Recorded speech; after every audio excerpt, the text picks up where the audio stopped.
combinational circuit? It does not depend on the past input. It depends only on the current input. And it has one more thing. It does not have a memory. It does not store any data in the system, right? So these are main thing in the combinational circuit. Particularly the combinational circuit we have discussed in the last class. Mux, demux, encoder, decoder. These are the things we have covered. Today we are going to see the important topic, magnitude comparator, right? So first of all, I am going to take empathy. What is empathy? Okay. For example, we have a mobile phone, right? In 20 years before, what happened? Instead of the mobile phone, what we have used there? Telephone. Telephone. Letters. Yeah. Don't go with the 20 years back. I'm in the middle of the 2000. We have a landline phone, right? We have a landline phone and then wired phone, and we have on the basic set as 1600 Nokia, right? So if we don't empathize that mobile phone, we will not get the smartphone, right? So that time, so as an engineer, they went to that particular person. They asked about the problems. So what are the problems? So I need a mobile phone that should be portable. Even the computer also. We can't carry the computer for so long time, right? So only we came with the laptop. So that's why here the empathy is also understanding the problem. So the magnitude comparator. The magnitude comparator is nothing but comparing the number, right? Even if you want to compare the number, you have to go for the computer or a calculator or the processor to often use to check the comparator. Or else we have to have a sorting or decision making. These are the things is we have a problem. So I came with this empathy. Now I am going to explain how we have defined our magnitude comparator. This magnitude comparator, what we do is, it will take the two inputs. We can take whatever the input. Our digital electronics only deals with the zeros and ones. So I am speaking about the two input, that is 0 and 1. So I am taking the two input, that is A and B, and this magnitude comparator will compare the data, whether the data will be the A is greater or B is greater, or whether the A and B is greater. So this is a different, okay, ideal. So I am going to give a ideal, that is the formula. So 2 power 2 power n. So this is the formula. How will you substitute means the n is called as the number of entities. That means 2 bit of data. So for example, A has 1 bit and B has a 1 bit. So I am going to substitute here 2 to the power of 1 2 2. So we will get as 2 power 4. That will be a 16. So I am ideating this. Totally I have to give 16 number of inputs. Okay, 16 number of inputs. We can write the input according to the 8421. We know already, we have discussed in this class. According to this number, we can discuss the input value. So after defining this number, what will happen? The input will be checked whether it is A is equal to B, or A is greater than B, or B is greater than A. So this is the ideal. So the next prototype is going to explain by the student.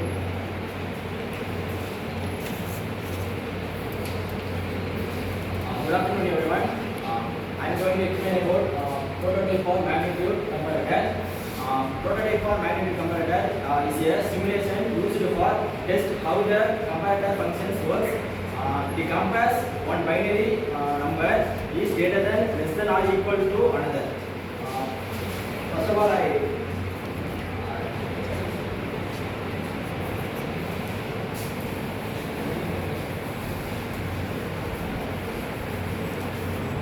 am going to explain about 2-bit comparator.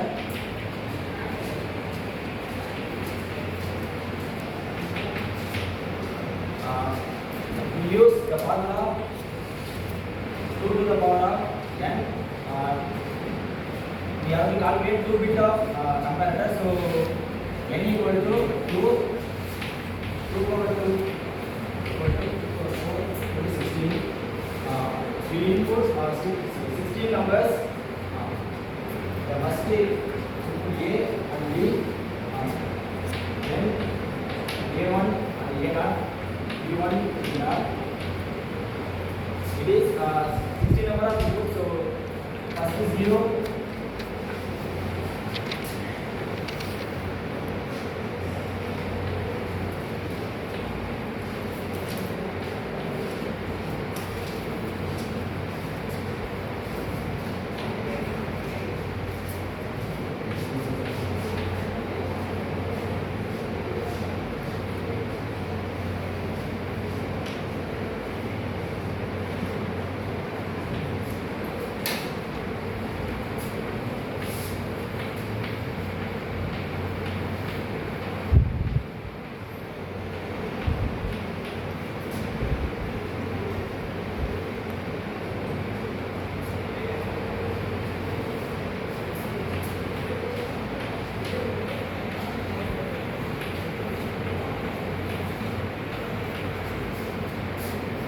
the input for 2-bit comparator.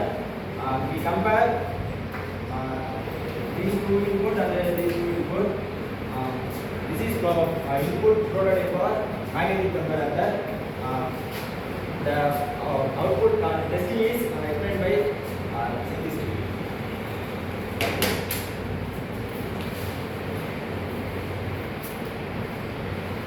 Hello everyone, I am Shakti. Today I am going to comparing the two inputs by testing part of the magnetic comparator. In testing part, in magnetic comparator there are three outputs. By comparing the two numbers, we use A equal to B and A greater than B and A less than B. By using these three outputs, we comparing this 4-bit 2-bit comparator.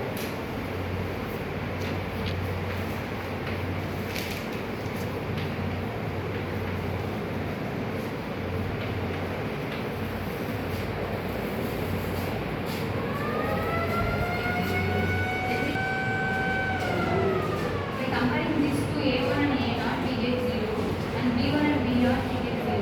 So these two are equal, so we have to put here 1 and the remaining two are 0. And here the second one is 0 and 0 and 0 and 1. Wherever 0 and 1 is equal to 1 and 0 and 0 are equal to 0. Now here A is 0 and B is 1. As B is greater, so we need to put B is equal to 1 and A equal to 0 and 0 and A is less than 0 and 0. And A equal to 0 and 0 and B equal to 1 and 0, where 1 and 0 equal to 10, so B is greater, so we need to put B is 0.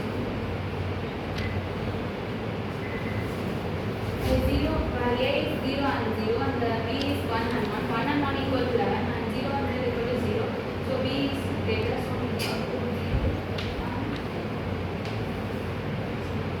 Now I call random numbers to put the remaining outputs.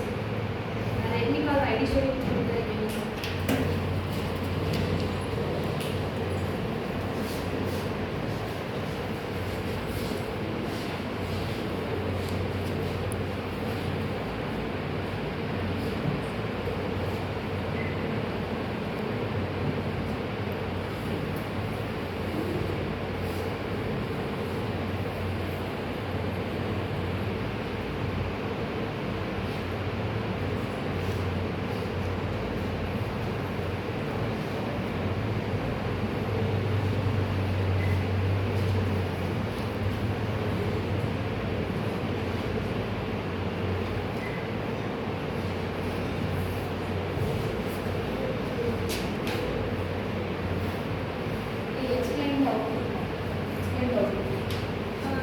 As Shakti said, we need to compare two bits. So 0 and 1, it results as 1, and here 0 and 1, it is also results as 1. So both are equal.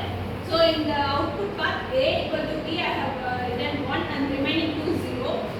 Next also as comparing 0 and 1, it results 1, and 1 and 0, it results as 10. Comparing 1 and 10, B is greater. So in the B output column, I am returning 1 and remaining two outputs I am writing 0. Next 0 and 1, it gives 1 and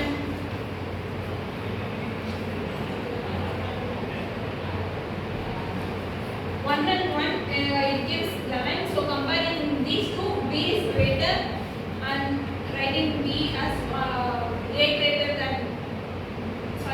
A lesser than B and remaining two outputs as 0. Then comparing these two, this is 11 and this is 0. A is greater, so in the A greater part I am writing 1 and remaining two outputs I am writing 0.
you understand what is magnitude comparator with the 5 stages of design thinking, right? So thank you for watching.